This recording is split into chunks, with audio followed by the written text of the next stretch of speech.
glorious. So this is the third time I've tried to do this vlog. First time was here, audio problems. Second time was here, audio wind problems. Comparison is the thief of joy. I watched a video recently by Casey Neistat who referenced the quote, and it's not a quote by Casey Neistat, certainly not a quote by me. It's by Theodore Roosevelt, the 26th President of the United States of America, from 1901 to 1906. And with photography and videography, vlogs, creative arts in general, there's always a temptation to compare what you do with other people's. You compare your photographs to other people's photographs. You compare your vlogs to other people's vlogs. Keeping up with the Joneses, if you will. Now, we compare ourselves to people all the time. Houses, cars, holidays, how people look. The Instagram age where everything is posted online. But what's posted online is very much is a sanitized version of people's lives. This is not how people live 24/7, and it's the same with vlogs. You watch them and you can get the perception that their lives are wonderful all the time. They're travelling to these wonderful locations, they're getting sent equipment to review, which they are, but that's not 24/7. And with Instagram or Flickr or 500px, there's that temptation to believe that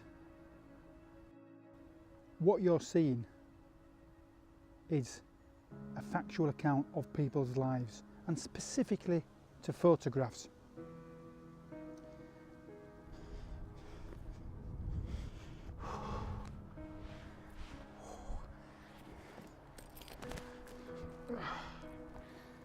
Whoa, getting a bit hot.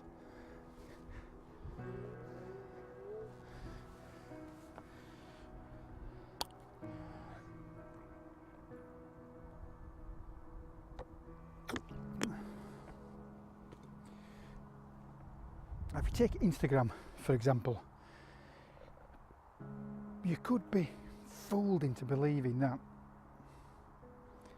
all people do all day is eat at wonderful restaurants. They stop in wonderful hotels. They lay on wonderful beaches in glorious sunshine. But you don't see the time when it's raining. You don't see the time when the food isn't quite up to standard. You don't see the time when the beach is packed with people, or you're walking through copious amounts of rubbish. There's an obvious reason for that. Nobody wants to put out into the world that they have had a bad holiday or things have gone wrong in general. Photographically, you can look at Flickr, 500px, Instagram. Now, a website I frequent and I've got an account with is Pinterest. I opened an account and I'll put a link below shortly after starting photography. Now, I have a lot of boards, which is what you call it, which is what they're called in Pinterest. You create a board and into which you post the photographs you want to post in there.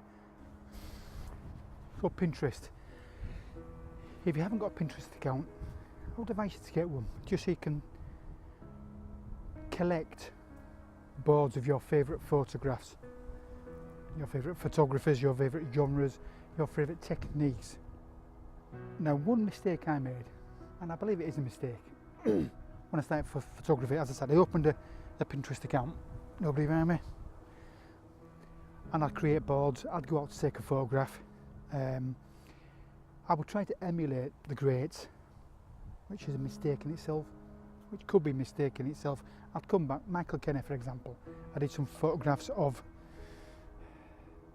power stations with smoke, long exposures. I came back, I put mine up, I looked at Michael Kenny's and I thought, these are bloody awful. What I do now try to do now is put them people to one side and judge my photographs in isolation. Judge my photographs for what they are, the photographs I've taken of a specific scene.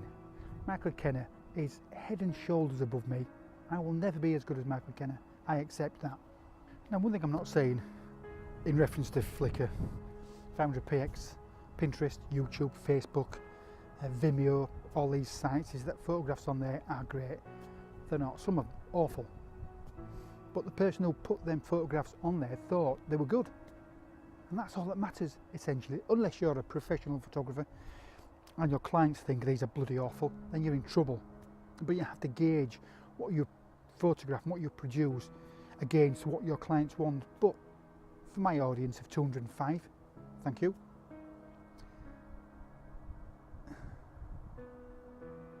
But when I take photographs, I should be comparing them to what I want, to what I want to achieve, and put aside the comparative side of it.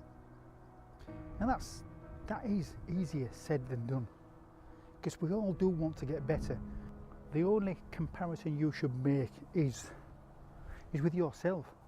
Is the photographs you took yesterday, the photographs you took last week, last month, last year, 10 years ago. And if you look at your Flickr or chosen repository for your images, I guarantee, and I guarantee you will have improved, you will have got better technically, because you'll know your camera, you'll know your settings, you know what the optimum settings are for given locations, and creatively, you will have improved creatively. Guarantee it. If I'm wrong, next time I see you, I'll buy you a pint or a pot pie.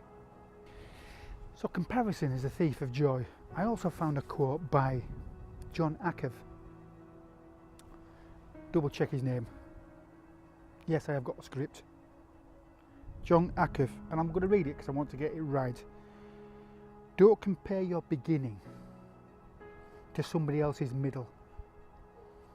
Wonderful apt, and what a wonderful quote that is. What a wonderful saying. In any sport, in any activity, when you start, you're not going to be good. I believe I am 90%, 95% as good as Michael Kenner, Martin Parr,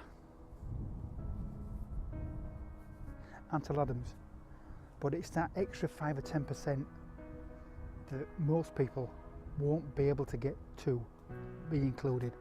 I'm not being arrogant when I say that. I can produce a nice photograph.